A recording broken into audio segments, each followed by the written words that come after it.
All right. Well, we all deal with standards a lot in this industry. You're probably mostly familiar with this wonderful KCD cartoon about the proliferation. And I hear there are even possibly going to be some new standards launching at this very event. I've been working with these things from all size plugins, hosts, and the wrappers that sit between them for 20 plus years. So, I mean, I could have made this an hour-long rant about why format X sucks or format Y is awesome, which is to say, clap note there. I mean, it's all good, but there's this saying, give a man a fish and you'll feed him for a day. Teach a man to fish, and you'll be taken to task for perpetuating outdated patriarchal standards about the providing of food and whose role that is. But I thought it would be nice to look a bit at the history of standards and think about how to think critically about them so you can make your own mind up and engage in KVR flame wars about which ones are great and which ones are terrible.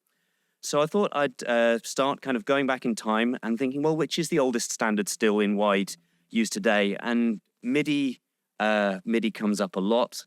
MIDI is by no means the oldest standard we still use, but I think there's something about it that just feels old. It has a very kind of 1983 vibe about it, with having to deal with things like hexadecimal and 7-bit encodings, and whereas, I mean, what else are we still using? Well, we're still using the 3-pin electrical plugs. They don't generally have a strong kind of sense of 1925 about them, other than their tendency to kill you if you look at them the wrong way. These were the kind of people that like to take baths in radium because they thought it was good for them, and so they standardized on 240. They standardized on different combinations of things, and we're still very much living with that today. As anyone who travels a lot will know, there's things older than that that we're still using in audio workflows. The humble TRS jack. So these date back to the 1880s. They were originally developed for telephone exchanges, and yet they don't have an overwhelmingly kind of telephone exchange vibe about. Well, maybe they do, but they're actually a fantastic bit of tech, and they have some interesting properties that's worth looking at when we come to understand what's going on with plugin formats and how we think about that. It's worth thinking critically about the humble jack and what it can and can't do. The metric system, for all you Americans here, that means like meters and centimeters. But again, developed around the time of the French Revolution, doesn't feel overwhelmingly 18th century French, but still in wide use. And the oldest standard, actually, that is still written down in use is the alphabet itself. So when we come to understand what standards do and sort of what they can accomplish, what is this actually made up of? So we've got a collection of symbols and diacritical marks, accents there, a mapping of symbols onto sounds. Not all languages work that way. So if you've ever had to learn Eastern languages, they don't really have that same mapping of symbols and sounds. Composition of letters to build up words, letter reading order, word ordering, left to right, and all of that. Just a side note on this. Please, if you've ever thought about building your own text renderer, please reconsider getting this right. Just use UTF-8 and use whatever the system provides to render text, because the number of potential edge cases here is horrific when you have to mix, for example, left to right text, but then you might have some right to left text embedded in the middle of that. and it might be in open and closed brackets. And how do you know which way round to render your open bracket when you've got, let's say, a Western name and then the Hebrew version of that name in brackets? If you're writing text renderer code for a map or something like that, yeah. So please don't try to build your own text renderer, because that's even more painful than dealing with plugin formats to do that correctly. But so the Greek alphabet that we were looking at back there was mostly used just for writing the Greek language. It was used and is still used for a few other things, but primarily for writing Greek. Whereas the Roman alphabet is now used in all of these countries. I think the light green ones are where they use a mix of Roman and some other alphabet. And some of these languages, didn't even develop from Latin. So you ever look at the menu in a Vietnamese restaurant. Those of you, if you're visiting town, staying in around Shoreditch, highly recommend the Vietnamese places on the Kingsland Road there. They are wonderful. But when you see all the strange, accents and symbols and things that they've annotated the text with, that's what happens when you try to represent a non-Roman language using Roman script. And then we get to English, and standards meet the real world and never survive entirely in one piece. So this is a chuff, and the chuff ploughed through the borough. We come up with a nice way of representing everything, and then try and deploy it in the real world. And there are just always these weird edge cases that leave everyone scratching their heads as to why it just doesn't quite match up. Similarly, in French, then this is kind of the opposite way around. Here we have a bunch of different written representations, all representing pretty much the same sound. Ton, ton, ton, ton, ton, ton. And if there are any real French speakers in here, they'll probably say I've got that slightly wrong. And particularly if you speak French and have a real detailed ear for audio, there are some subtle differences, but still they're pretty much too small to perceive. Unless you're a native speaker with a good ear. Okay, so let's look at those audio jacks and understand what they can do and also what they can't do. So they give us some nice mechanical guarantees about being able to plug devices into one another. They say a lot less about what happens once you actually do. There are some conventions on their basic electrical properties, and there's a few different sort of standards and conventions there around those levels, like what a particular signal level should mean, what your maximum voltages and impedances and such like are. But I mean, the nice thing about this is it doesn't really care what your devices are. It doesn't really care what you're trying to plug together. So people can build all sorts of things for different applications, and you can use these to get them talking. It's also reasonably agnostic about where devices are, as long as they're in the same room. And not all systems have this property. So for a little while, there was a kind of a fashion briefly a few years ago for systems using magnetic edge connectors, things like the Rolly blocks, where there was a kind of overlaying of physical layout and signal flow. So not everything does give you complete independence as to where your devices are, but equally sometimes jacks can give you too much, and you end up needing to use a patch bay, for example, to bring all of your connections into one place, so that setting up your next patch is convenient. There's also a bunch of things that they don't do.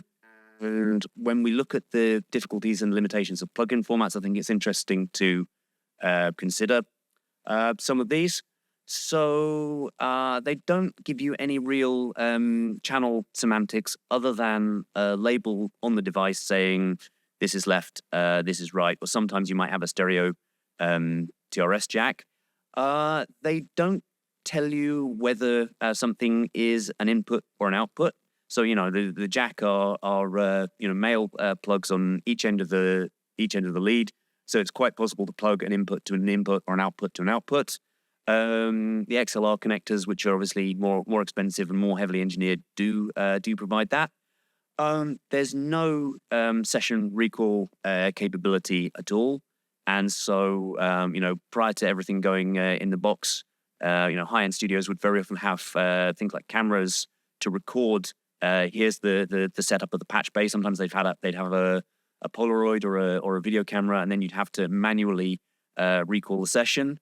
And I'm not saying that we should go back to that, but nevertheless, a lot of the best records were made on those kind of setups. So it is possible to over-engineer on perfection there. Some other things they didn't do. They didn't really give any solid guarantees around things like grounding and electrical isolation, and that can lead to sort of ground loop hum and potentially getting things badly wrong electrically. But that doesn't, fortunately, that doesn't happen too much. But overall, the level of kind of user convenience there is relatively low. There's a lot of it's a very flexible standard, but doesn't always do everything that everyone might want to do. And so we see sort of ecosystems growing up around these things. First of all, providing some more sort of standardization on form factor. There's things like 19-inch racks and some expectation around how things are going to be powered. And then on the other side here, you've got a Eurorack modular system where now the form factor is more tightly defined. You have this backplane that's providing power. You have set expectations for connector sizes and what the signal ranges are. So volts per octave and those types of things. And ultimately, this is a much more tightly defined workflow and a more constrained kind of variety of devices. But it's also obviously a lot more convenient to build an integrated system out of that than to have a bunch of disparate things where you just have to plug everything together yourself. So let's move forward a bit and look at Midi in a bit more detail and what Midi actually is and does. And it turns out it's a heck of a lot. I mean, it's a real sort of tour de force, and to think that they accomplished that, there's such a small group of people just put their heads together and did this in 1983 is really quite amazing. So you've got the physical connector, the DIN plug. You've got some electrical guarantees. So in the actual spec for Midi, devices are supposed to be optically isolated from one another. And this is because the synthesizers people were connecting together. This was expensive kit in 1983, and you didn't want a short circuit, blowing things up. So there's some electrical guarantees. There's a signaling specification. So I think it's a 31 kbit serial link. There's some basic routing and addressing. There's a basic sort of network system there with the channels, with through ports, with SysX device IDs. And then there's obviously the message format that sits on top of that specifies things like notes and velocities and controllers. And then, it's evolved beyond that to be, there's a system driver APIs, MME on Windows and Core Midi on Mac and so on. It's a file format, standard MIDI files. It's part of all the major plugin APIs, audio units, BSD, etc. It's part of the USB standard with class-compliant MIDI devices. And it's also, to some extent, obviously used as a data model for DAWs, and that has some pros and cons. So to sort of understand this in a bit more depth, I thought it might be helpful to compare it against the OSI model. So the OSI 7-layer model, for those who don't have a computer science background, it's a way of thinking about the different layers in a network. So from the bottom up there, you've got kind of the physical layer, the physical plugs and wires and so on. So like Cat5, you've got the low level data transmission that runs over that, and then you've got sort of network addressing, and then establishing reliable and persistent connections from one device across the network to another, and so on and so forth, up to the highest level, which is essentially the sort of the user application that runs over the top. And MIDI, as a kind of all-in-one standard, it actually covers quite a lot of these. So you've got obviously the physical and electrical and the low-level network. You've got some kind of basic addressing, as I said, with channels and with through ports. In terms of reliable transmission, I mean, it's more analogous to UDP than to TCP, so more like a datagram protocol, really, than a reliable stream. Communication sessions, MIDI does not have this, and this causes some interesting problems for web MIDI, which I will talk about in a minute. And then certainly there's, the encodings and the data objects are well specified. And higher level, well, it doesn't really need to go any higher level than that. So web MIDI, what's the problem? This photo is of a Japanese neighborhood where very small children can walk to school by themselves. That is a high trust environment. This is the cantina at Mos Eisley, a hive of scum and villainy, and that is the internet. So how is MIDI high trust? Well, actually, on an electrical level, it's not high trust. On an electrical level, it's optically isolated. It assumes things could go badly wrong there, and it protects against it. But it also assumes that devices being plugged into one another is enough to assume that those devices are best buddies and can send and receive whatever communications they like. So it's really quite an unknown as to what extent any MIDI devices are hardened against potential buffer overflow attacks and all the other nasties that the internet has brought us. And when you think about that on USB devices, where potentially a bad actor could potentially buffer overflow a USB MIDI device and then turn it into reprogram it to essentially behave as something else on a USB HID port, then that's quite a nasty attack vector if someone could get in. I mean, the nice side is that you don't have to, for example, when you connect a couple of synths, it's not like, okay, now, Logic has to log into your Andromeda before it can send it some notes or something like that. So, high trust can be nice, but mixing a high trust environment and low trust can be quite problematic there, because you just don't necessarily know what you're letting into a network that hasn't been hardened. So that's a bit of a challenge for things like web MIDI.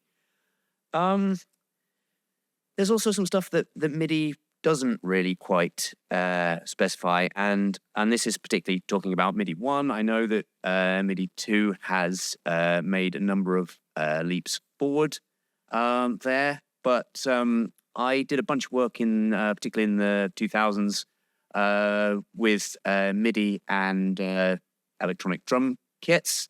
MIDI does specify velocity, and it specifies that velocity is a number from 0 to 127. It doesn't really specify what that means, either in terms of music or in terms of physics. It's just a number. And if you're trying to provide a good user experience, and particularly as the quality of samples on things like drums and pianos gets better, if you have a really nice MIDI recording of somebody playing, let's say, a particular set of piano samples, you want to be able to translate that. I mean, this is the nice thing with MIDI, that you can take a performance and remap it onto a different instrument, but you still want it to sound musical, and you don't want to have to do a ton of work to kind of tweak it and fine tune it when you're using it with a different sample. That turns out to be a not particularly well specified and well solved problem. So let's say you've got 127 levels there. You've got 127 snare samples, for example. How loud should they all be? How hard of a hit does each one of these correspond to? And I mean, you can say, well, that's the user's problem. Just let the user figure it out. But if the user is a drummer and a user is expected to do that for the 12 different drums on their kit every time they change sounds, that's not terribly satisfactory. Similarly with instrument mappings, and I mean, MIDI 2 has gone some way to address that, but beyond things like the general MIDI drum map, which is pretty basic, it doesn't have a nice standardized model for mapping. Well, here are all the different ways you can play a snare drum or a hi-hat. It doesn't really do a very good job of mapping volatile performance controls versus persistent state. And it's kind of a little bit of a nuanced point here, but let's say you are playing a synth. I mean, if it's a hardware synth with no memory and no undo buffer, then it doesn't really matter. But when you move the filter cutoff knob, it kind of stays put. If you move the mod wheel, it might stay put. If you move the pitch bend wheel, it's pretty much going to spring back to where it was, unless the spring is broken. But if you're working on a plugin synth and you receive a MIDI controller message, it's like, what's the user intent here? Is this somebody making an edit? Is this somebody changing the state of the system, or is this just a volatile kind of like a passing performance gesture that should be sort of discarded, and we don't want to dirty the undo state, because we know that even if it's a recorded performance, it's maybe recorded in the host, and the host's going to play it back again. So I don't need to kind of write this to some bit of state. And I mean, I think it's well understood that MIDI doesn't have a really well specified event model for things with less orthodox tunings and less kind of keyboard-like understandings of what the beginning and end of a note is. So MIDI as a data model. So a lot of, basically the hosts grew up around playing back MIDI, and I think all of the the Logics and the Cubases of this world, and Cakewalk, Sonar, they all began as MIDI sequencers. So they were for sequencing MIDI. Their data model was and is MIDI, but that kind of has some limitations, particularly when we add MPE to the equation.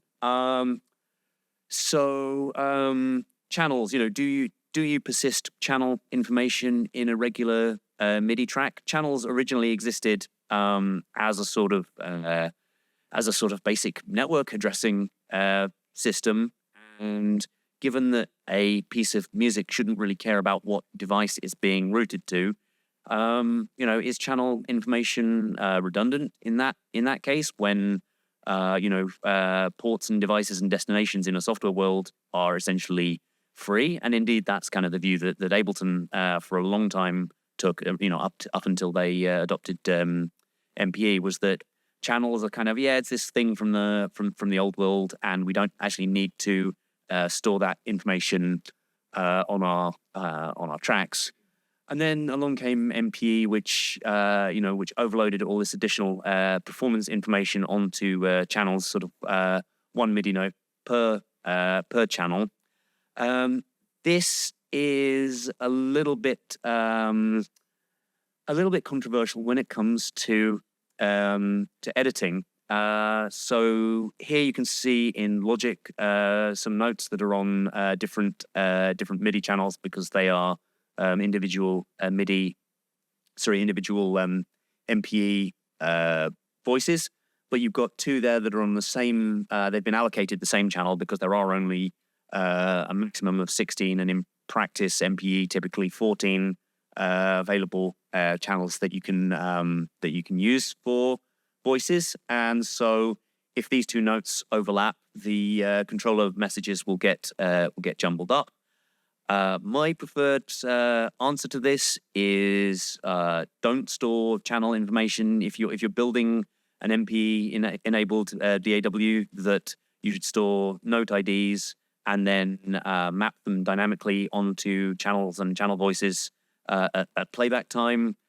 There are some users of this stuff who disagree with that point of view, because they want to determine exactly, okay, I want this voice on this channel. I don't want there to be any reallocation, because they'll use MPE devices with different timbres on the 14 channels. MPE has the sort of zones system, which I think gives you 2, but some people want a finer level of control over that. So it's one of these kind of gray areas, but perhaps a good reason not to use raw MIDI as the data model there. All right, so let's talk about plugin APIs, and at least to understand, well, why are they difficult? What else do they do on top of all this that we've covered in terms of getting audio connected and routing MIDI around the place? And they have to do a lot. And honestly, I could give an hour-long ADC talk on probably each of these topics, and there is just a lot of complexity there. But just to cover sort of what each of these things is, you need some sort of system object that your plugin lives in the first place. You've got to be able to instantiate those things. You've got to be able to load them up. There's going to be some sort of low-level binary interface between the thing you've loaded and the thing that's running it. You need to hook up some audio and some event streams. You need to decide on formats for those streams. You need to figure out how you're going to share resources across the OS, and that's become particularly a challenge with the more secure OSs in recent years. They're kind of more locked down, but permissions tend to be managed at an application level. So when you've got a bunch of things from different vendors all trying to live in one security context, you've got state serialization, so save and recall, which is not quite the same as preset management. You've got timestamps, you've got sync, you've got audio streaming, you've got MIDI events, you've got other kinds of events.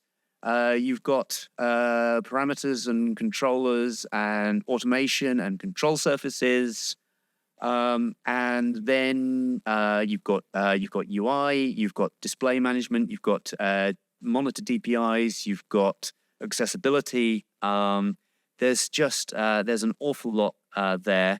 And I'm actually maintaining a document on GitHub, which is not supposed to be, again, it's not supposed to be this API is good, this API is bad. It's more ask these questions of your API. And I welcome PRs to this if there are things that people think should be on that list. It's like, is there to be able to evaluate APIs and to say, this one has covered this one hasn't, or this one has specifically decided, hey, not our problem. They're all valid answers, but I think people should be able to, I want to see informed rants on KVR as to which format rocks and which one sucks.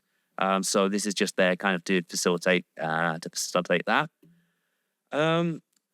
So I sort of wanted to kind of come up with a framing to think about less constrained versus more constrained systems. And I mean, we're all familiar with kind of the walled garden of the iPhone and the App Store. And I know there've been kind of a few attempts to do something like that for plugins, and just sort of looking at the pros and cons of more open systems, and then things that are more tightly constrained. You know, something like the audio jack, it just gets devices talking, and then it gets out of the way. It doesn't try to do any more than that. So it can be used for a lot of things that were never imagined by the people that invented it. But that is at the price, obviously, of a certain amount of kind of troubleshooting and head scratching and incompatibility for end users. And you know, as workflows change, you know, you can end up with standards that don't necessarily fit how the world's moved on. There, you know, something like Eurorack is maybe a bit more in the middle. That's more like an ecosystem where there's a bit more predictability, a few more constraints, but still there's nobody kind of just dictating it in a top-down way. And sort of over the other side here, something like a platform where it's more like iOS, controlled by a single vendor, and they will develop it in their own interests. And particularly topical for this industry at the moment, with all the kind of mergers, acquisitions, etc. You know, something can come under new ownership, and that can result in a major change in strategy or direction. And if they control the platform you're on, then that can be potentially quite painful for you and your customers. But it is easier to provide that sort of smooth end-to-end experience. You know, installers, DRM, all these things we like to swear at when we're trying to ship a product. You know, the App Store way of doing that is certainly easier if you accept those kind of constraints. But I think it leaves less room for really innovative and kind of unexpected applications to emerge. I just sort of wanted to add a note there, and I wanted to thank Oz for this insight. Beware of platforms which masquerade as standards. So there are some things that will sometimes look like they're not very controlled and be like, hey, you can just use this. And then it turns out, actually, the lawyers have put some sort of bomb in here that it turns out you don't have as much control as you thought you did. So I guess as well as reading the technical spec, you know, make sure you read the license agreement. So to just dive in on one of these, just to look at why one of these sort of issues I looked at a couple of slides back was difficult. I thought just as a case study, just to understand what's going on and why this stuff can be so painful. Hopefully this is reasonably kind of familiar summarization of what's going on in a typical audio stack in the simplest case. From the low level, the kind of low level interrupts up through kind of user mode, and then the host, and then the plugins running in an audio graph on top of that. And indeed, you know, in a straightforward system, you could literally attach your debugger, hit a breakpoint in your plugin, and you would see a straightforward call stack going all the way down to the bottom of the green layer there. It's not feeding directly off the hardware and the kernel mode, but they're fairly closely synchronized. So what's the problem? So I mean, in VST you have VST2, you have this sort of timer callback where you can say to the system, hey, what time is it? You know, I'm a step sequencer or a synced LFO or something like that, and I just want to know what the time is so I can resync my clock. And just call the host and, hey, what time is it? Cool, easy, right? Well, sort of. This is what happens when you add plug-in delay compensation into the mix here. So here we've got an audio graph with a few devices in it. There's some drums and a synth. It's being fed from a timeline. The synth through a tape delay, and the drums are through a limiter that's got 50 milliseconds of look ahead on it. And the problem now is that even though everything runs in the same callback, like everything's going to get that same call to say, hey, can you produce your next 256 samples or whatever your block size is, they're now not running in the same time context. So when the compressor there asks what time it is, for a correct operation, it needs to get a different answer to the answer that the drums should be getting, because the drums are rendering something that's effectively 50 milliseconds further ahead, so that the delay in the limiter can be compensated for. And it gets worse because we've got looping playback, and the looping region isn't necessarily going to line up with the audio buffers. So what do? I mean, you want to keep everything in sync. You want to tell, like, when the time changes, when the transport jumps back 2 bars, you want to tell everything straight away, so everything stays in sync and plays back reliably. So fairly typical approach there is to just split the buffer. So you can chop the buffer in half at the bit where it overlaps the end of the loop, and send 2 smaller buffers with a different timestamp. Except we've got those different time contexts as well. So this whole sort of approach, it can get very tangled and very complicated, because you can have basically a bunch of devices that are all running in slightly different time contexts, and you still want to deliver correct sync information to all of them.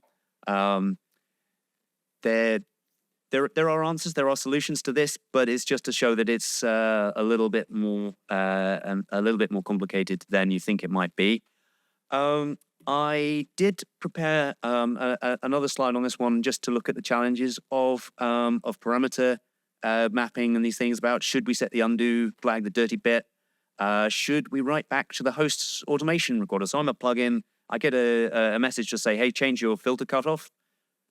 Does the host need to write some automation? Has it already intercepted that event on its way in from a control service and already done that? Or is this actually just kind of like a volatile little performance gesture and it doesn't need to be recorded? There's a bunch of challenges there, but as time is running a little short, and I want to leave a little bit of time for questions at the end, I wanted to finish with this quote from left-wing firebrand Tony Benn. Ask the powerful, that anyone proposing a plugin standard, these 5 questions. What power have you got? Where did you get it from? In whose interest do you exercise it? To whom are you accountable? And how can we get rid of you? And I'll leave it there.